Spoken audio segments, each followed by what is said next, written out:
ඊළඟ මූලධර්මය තමයි හයිරාකි. හයිරාකි කියන්නේ නිර්මාණයක තොරතුරු එය වැදගත් වන පිළිවෙල අනුව අපගේ ඇස යොමු වන ආකාරයට සකස් කිරීමයි. ග්‍රැෆික් නිර්මාණයක හයිරාකියක එම ග්‍රැෆික් නිර්මාණයේ පෙන්න දේ වටහා ගන්නා අනුපිළිවෙලට බලපෑම් කරනවා. නිර්මාණයක් සැලසුම් කිරීමේදී අපි හයිරාකියක භාවිතයෙන් එම නිර්මාණයට ව්‍යුහයක් එකතු කරන්න. තොරතුරු සංවිධානය කිරීමට දිශාව නිර්මාණය කරන්න වගේම අවධාරණය එකතු කරන්න සහ නරඹන්නෙකුට පහසුවෙන් තොරතුරුවල අන්තර්ගතය තේරුම් ගැනීමට උදව් කරන්න යොදාගන්න පුළුවන්. නිර්මාණයක හයිරාකි එකක් ඇතිවන්නේ එහි ඇති දෘශ්‍යාංගවල වෙනස එහෙමත් නැත්තම් කන්ට්‍රාස්ට් එක නිසායි. මෙසේ හයිරාකියක භාවිතයෙන් නරඹන්නෙකු තොරතුරු සමග සම්බන්ධ වන ආකාරය පාලනය කළ හැකියි. එනම් ඔබ කළ නිර්මාණයේ ඇති විෂුවල් එලිමන්ට්ස් එහෙමත් නැත්තම් දෘශ්‍යාංග කෙරෙහි නරඹන්නාගේ අවධානය ලබාගත යුතු පිළිවෙල ඔබට තීරණය කිරීමට හැකිවේ. හයිරාකි එකක් කිහිප ආකාරයකින් ඇතිවන්න පුළුවන්. ඒවා නම් scale, colour, contrast, space, alignment යන ඒවායි. අපි දැන් උදාහරණ කිහිපයක් ගෙන මේවා පැහැදිලි කරගමු. මෙම රූපයේ දෙස බලන්න. ඉහළ සිට පහළට පියවර 8කින් රේඛාවේ විශාලත්වය අඩුවන බව පෙන්වනවා. එයින් ඉහළමැති ඒවාට වැඩි අවධානයක් යොමු වන අතර වැඩි ප්‍රමුඛතාවයක් ඇති බව පෙන්වයි. පහළට යන විට ප්‍රමුඛතාවය අඩුවන බවත් ඉහළ සිට පහළට ගලා එන ස්වභාවයකුත් පෙන්වනවා. මෙසේ පරිමාණය නිසා ඇතිවන හයිරාකි එකක් හයිරාකි ඉන් ස්කේල් නමින් හඳුන්වනවා. මෙහි හයිරාකි එක ඇත්තේ උඩ සිට පහළටයි. මෙම රූපය බලන්න. එය කලින් රූපයමයි.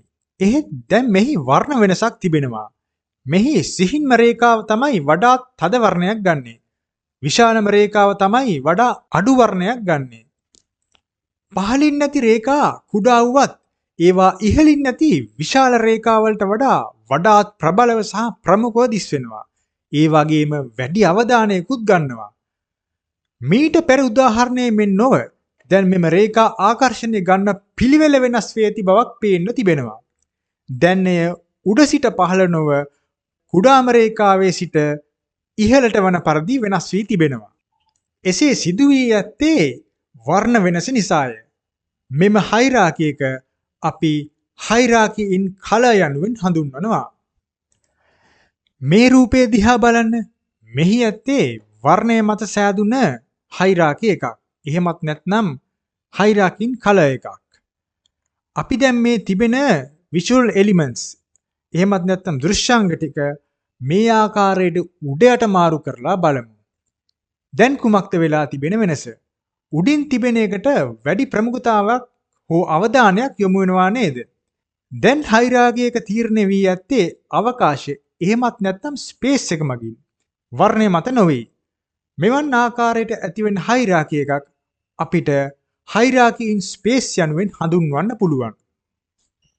ඊළඟට අපි බලමු හයිරාකි ඉන් ඇලයින්මන්ට් කියන්නේ මොකක්ද කියලා. මේ රූපය දිහා බලන්න. එහි දැක්වෙන්නේ පොතක පිටුවක්. එහි වචන සහ ඡේද මාතෘකා පෙළගස්වා ඇති ආකාරය එහෙමත් නැත්නම් ඇලයින්මන්ට් කර ඇති ආකාරය බලන්න. ඒවා පෙළගැස්වී තිබෙන්නේ ඒවාට ඇති ප්‍රමුඛතාවයේ අනුවයි. එයින් පහසුවෙන් මාතෘකා සහ ඒවාට අදාළ ඡේද පිළිවෙලින් හඳුනා ගන්න පුළුවන්. එහිදී මූලික වැති මාතෘකා සහ ඉන් පසුව අවධානය යොමු විය යුතු මාතෘකා සහ ඒවාට අයිති ඡේද ආදිය පහසුවෙන් හඳුනාගත හැකි වෙන පරිදි සකසා තිබෙනවා. ඒවා ඒ ආකාරයෙන් පහසුවෙන්ම දිස්වීමට සලසා ඇත්තේ ඒ වගේ ඇලයින්මන්ට් එක. එහෙමත් නැත්නම් පෙළගැස්ම උපයෝගී කරගෙනයි. මේ ආකාරයේ සැකැස්ම අපි හයිරාකි ඉන් ඇලයින්මන්ට් ලෙස හඳුන්වනවා. තවද මෙහිදී ඇලයින්මන්ට් මෙන්ම ඊට අමතරව මෙහි පැහැදිලි බව වැඩි කර ගැනීම සඳහා ස්පේස් එහෙමත් නැත්නම් අවකාශයද ඉතා හොඳින් භාවිතා කර තිබෙනවා.